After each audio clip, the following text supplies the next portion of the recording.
We don't need you anymore, Mom. My son said it while he was rinsing dishes in his own sink, in a house I had helped him move into, with plates I had bought on sale the year he married Laura. He did not raise his voice.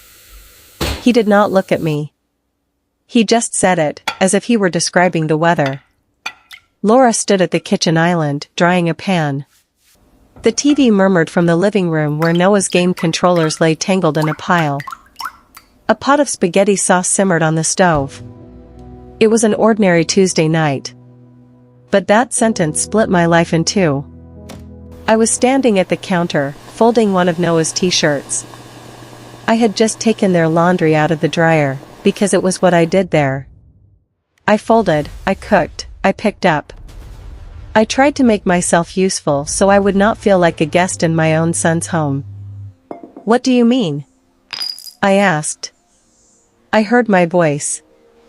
It sounded careful. Very small. Michael turned off the water and set the plate in the rack. His shoulders were tight. "I mean," he said, still looking at the sink, "you don't have to stay here every week. We've got it. We don't need you to come over and handle everything." Laura's towel stopped in midair for a heartbeat, then kept moving. I placed the folded t-shirt on the counter. My fingers were stiff. "I thought I was helping," I said. "You asked me to, when Noah was little." "That was different," Michael replied. "We were exhausted then. Now he's older. We're trying to be our own family, Mom. Our own family." As if I were something else. Something extra. I looked around that kitchen. The fridge covered in Noah's drawings. The calendar where my handwriting marked dentist appointments and soccer practice. The casserole dish cooling on the stove that I had brought from my house. There was not a single thing in that room my hands had not wiped, washed, stirred, or straightened. "Is this about Laura?" I asked quietly. "Did I do something?" Laura shook her head too quickly. "It's not about me," she said. "You've been amazing. Really. We don't want you to feel like you have to keep doing all this. You should live your own life." But her eyes slid away from mine, and I heard the word underneath. Interfering. In the way. Too much. Michael wiped his hands on a dish towel and finally looked at me. "We don't need you anymore," he said again, slower this time. "You can rest, Mom. Rest." As if what I wanted was to be put back on a shelf. I nodded because I did not trust my mouth to open. I set the last folded shirt on top of the pile and smoothed the edge, carefully. In the next room, Noah laughed at something on the screen, a bright, sudden sound that did not belong to this heaviness. I stood there in that warm kitchen, hands empty, surrounded by the proof of my usefulness, and felt as if someone had quietly pulled the floor away. Back then, I didn't know those words would be the beginning of the night I packed my bags. If you've ever felt pushed aside in a home you helped build, stay with me, you need to hear what happened next. That night, I lay on the pull-out couch in their guest room, staring at the faint cracks in the ceiling. I had been staying there 4 nights a week for almost 2 years. It had started when Laura went back to work after Noah started school. "Just until we find our rhythm," Michael had said. I cooked on Mondays and Tuesdays, took Noah to practice on Wednesdays, kept the laundry under control so they wouldn't drown. Somewhere along the way, just until had turned into, "Of course Grandma does it." And now, apparently, they were done. I could hear their voices through the wall, low and muffled. I didn't press my ear closer. I did not want to catch my own name like a stone. My suitcase stood half unpacked at the foot of the couch. I never fully emptied it anymore. It was easier that way. I turned on my side and looked at it. "We don't need you anymore." I had heard many things as a mother. "You're too strict, Mom. You worry too much. You always have to make everything a lesson." But this was different. This was not about a rule or a disagreement. This was about my place. The next morning, I woke before anyone else. The house was dim and quiet. For years, I had moved through it like a ghost at dawn, starting coffee, unloading the dishwasher, laying out Noah's cereal bowl the way he liked. My hands knew every drawer. I stood in the kitchen doorway and watched the familiar shapes in the semi-dark, the counter where I rolled out pie crust, the hook where I hung my apron, the chair where Noah liked to dangle his legs while I fried eggs. And then, very carefully, I did not touch any of it. Instead, I walked back to the guest room and pulled my suitcase onto the bed. The zipper sounded louder than it should have in the quiet house. I folded my few clothes. My toiletries. The spare slippers I kept there. The framed picture of my late husband and me that I had brought to make the room feel less like a hotel. I wrapped it in a scarf and laid it gently on top of everything else. By the time Michael knocked on the door, my suitcase was closed. "Mom," he called. "You're up early." "I am," I said. I checked the corners of the room. I had left no sweater on the chair, no book on the nightstand. No trace. He leaned in, hair still damp from the shower, tie hanging loose. "You don't have to rush off," he said. "You can stay tonight if you want." I smiled, or did something that felt like the idea of a smile. "You said you don't need me anymore," I answered. "It's all right." "I heard you." Color rose to his face. "Mom, that's not what I meant," he said. I know you meant well," I said. "You always think you're protecting me from something. But I heard you." For a moment, he looked 12 again, standing in the kitchen after breaking a window, trying to explain why it wasn't entirely his fault. "I just want you to be free," he said. "You're always tired. You never do anything for yourself. You're always here." "That's because this is where I felt needed," I told him. "It's a hard habit to break." He opened his mouth, then closed it again. "Will you at least let me drive you home?" he asked. "I'll take the bus," I said. "It still stops at the corner, you know." He frowned. "You hate the bus." "I hate feeling like I'm in the way more," I replied. I thought he might argue. He didn't. Instead, he reached for my suitcase and carried it to the door. In the kitchen, Laura was pouring cereal for Noah. She looked surprised to see the suitcase.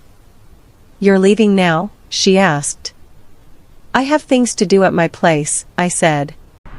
"You'll be fine." Noah ran in then, socks sliding on the hardwood floor.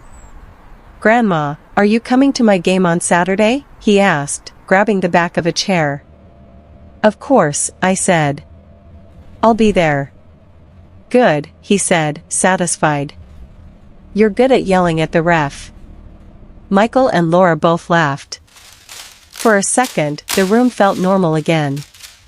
Then I stepped over the threshold with my suitcase, and the air shifted. On the bus ride home, I sat by the window and watched the town roll past, the grocery store where I had bought their groceries, the schoolyard where I had waited in the car line, the park where Noah had learned to ride his bike with his hands sticky from ice cream. What was I, if I was not the one who filled the fridge and watched the clock? I unlocked my own apartment and stepped into the quiet.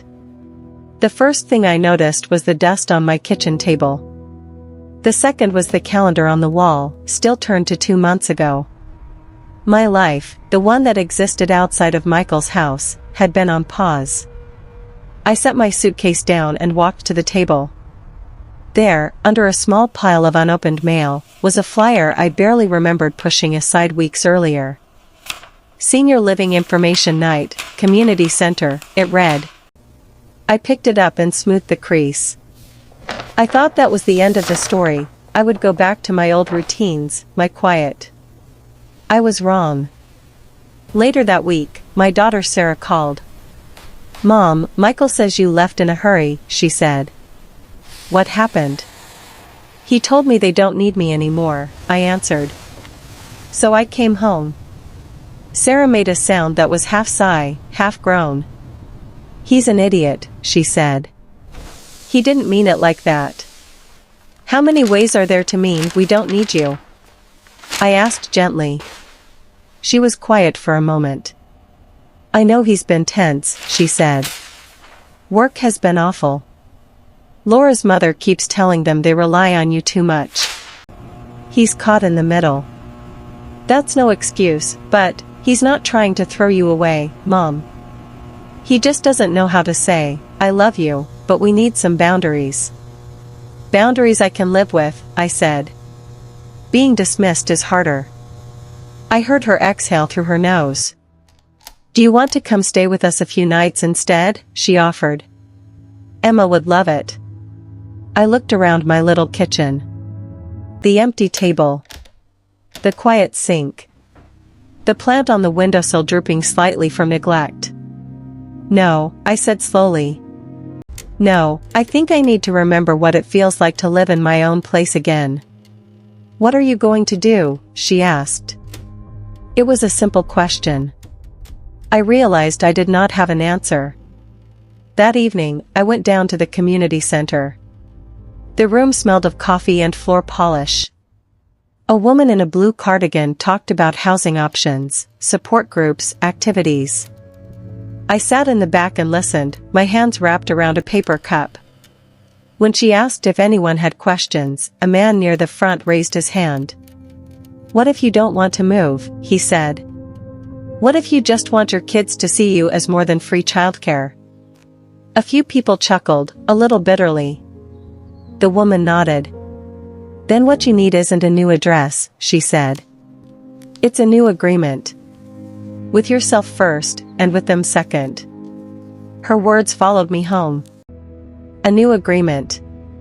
The next morning, I did something I had not done in a long time. I took out my checkbook and a folder of papers from the drawer where I kept important things. Bank statements. Insurance. The small savings my husband and I had built over decades of saying no to ourselves so we could say yes to the children. I spread them out on the table. For years, I had let Michael help me with all of it. "It's easier if I see everything," he had said when his father died. "I'll make sure you're okay." I had believed him. I still believed his intentions were good. But I had also slowly handed over more control than I meant to. I made an appointment with a financial advisor at the bank. Not one Michael knew. Just a woman behind a desk who called me Mrs. Collins and asked what I wanted for the rest of my life, not what my children needed from me. It startled me, that question. What did I want? I thought about it on the ride home. I thought about it as I watered the plant on the windowsill and watched the dirt drink. That afternoon, there was a knock on my door. My neighbor, Mrs. Green, stood there holding a pie tin. "I made too much," she said. "Do you like cherry?" I invited her in. We sat at my resurrected kitchen table and ate pie from mismatched plates. "I'm used to feeding people," I said. "It feels strange to be the one accepting leftovers." She laughed.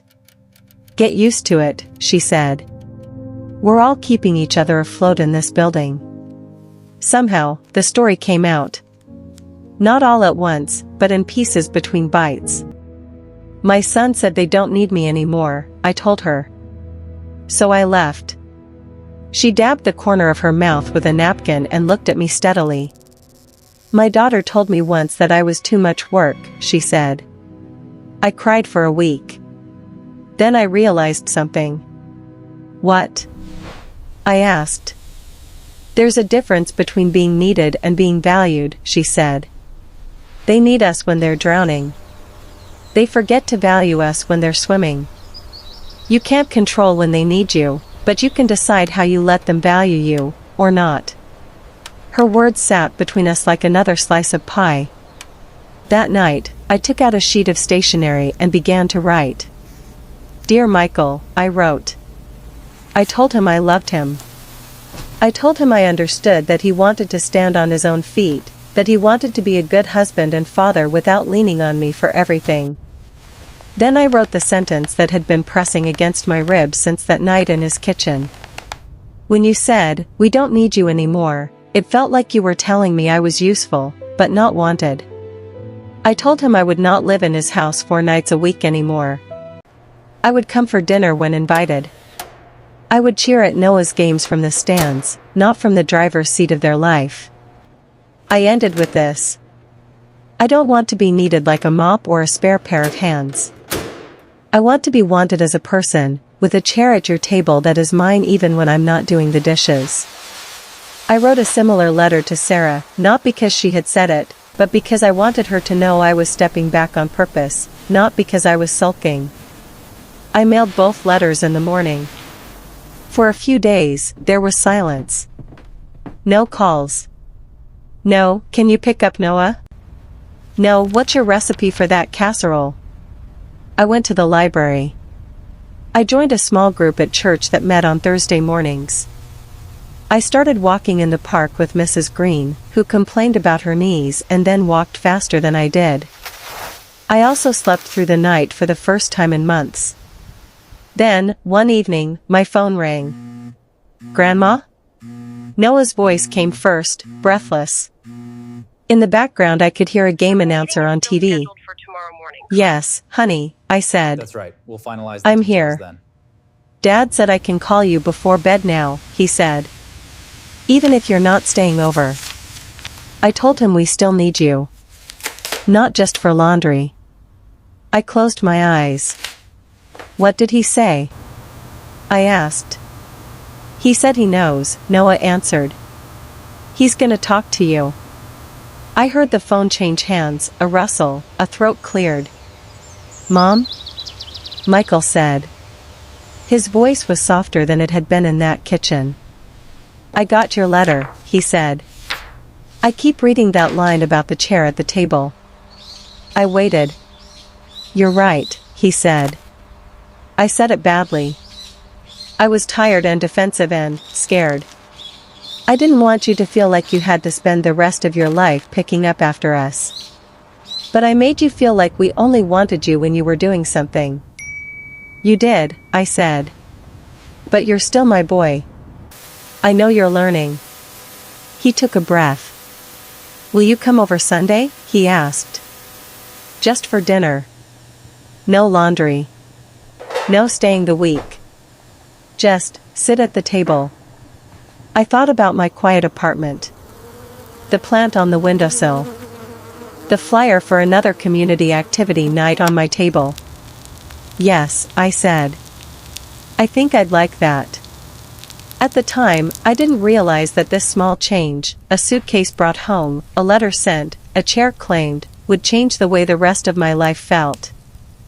That Sunday, I arrived at Michael and Laura's house carrying only a pie. No overnight bag. No slippers. No stack of t-shirts to fold. The porch light was already on, though it was still light outside. It made the doorway look warmer than I remembered. When Michael opened the door, he looked nervous. "You didn't have to bring anything," he said, reaching for the pie. "I wanted to," I said. "But I'm leaving the dishes here." He smiled, a little crooked. In the kitchen, the counters were not perfect. A pot bubbled on the stove. A cutting board with carrot peels still on it lay near the sink. It looked like a house where people lived, not a stage set I was supposed to keep spotless. "Sit, Mom," Laura said, pulling out a chair at the table. "Please." I sat. I did not jump up when the oven timer beeped. I did not reach for the dish towel when sauce splattered. No, it's barely hanging. I let myself be, in that chair, with my hands resting in my lap. At one point during dinner, Noah told a joke that made sauce come out of his nose. Everyone laughed. I laughed, too, not because I was grateful to be there, but because it was funny and this was my family. After we ate, Michael cleared his throat. "Can we talk for a minute?" he asked. Laura nodded and started stacking plates, but I noticed she did not take mine. She left it in front of me, as if to anchor me in place. "I grew up watching you do everything," Michael said. You kept this whole ship afloat. Somewhere along the way, I thought the only way to prove I was a good captain of my own ship was to cut you off from the deck. That's a lot of metaphors, I said gently. He huffed a laugh. I didn't mean we don't want you, he said. I meant I was scared of needing you so much that I would never grow up. But I ended up saying the one thing I knew would cut you deepest. I looked at him. At the crease between his eyebrows that had not been there when he was Noah's age. I needed to hear it, I said. Not the way you said it. But I needed something to jolt me awake. I had forgotten I had a life outside your schedules. He frowned. Are you glad you left? I'm glad I packed quietly, I said. Not in anger. Not slamming doors. Just taking my things and my dignity back home, so I could decide what I wanted, not just what you needed. He nodded slowly. We do need you, he said finally. Not for the laundry. For the way Noah looks for you in the stands. For the way you remember what my father used to say when I'm about to make the same mistake. For the way you make this house feel like it has roots. My eyes stung. Then invite me for those things, I said. Not for the chores. We will, Laura said softly from the sink. I will. Later that week, Sarah called. Mom, Emma wants to have a grandma day, she said. No errands. Just whatever you and she feel like doing. I smiled, picturing Emma's serious little face. I have time, I said. My new boss is much kinder. Who? Sarah asked. Me, I answered. A few months passed. My apartment changed in small ways. A new plant on the windowsill. A stack of library books on the coffee table. A knitting project half finished on the arm of my chair. My life grew bigger than the space between Michael's driveway and his back door. One morning, as I sat at my little kitchen table with a cup of tea, sunlight spilled across the wood, turning the steam into gold. I thought of that other kitchen, the one where I had stood with a folded t-shirt in my hand, hearing my son say he did not need me. Those words still hurt if I held them too close. But now, they sat inside a larger story. They were no longer the ending. They were the beginning of me stepping back into my own life. Sometimes, love when you are older looks like staying. Sometimes, it looks like quietly packing a suitcase and going home. Not to punish anyone. Not to make them feel guilty. But to make space, for them to grow, and for you to remember you are more than the things you do. My son said he didn't need me anymore. In a way, he was right. What I needed was to need myself again first. If this story touched your heart, you can like this video, leave a comment, or share it with someone who might need to hear it.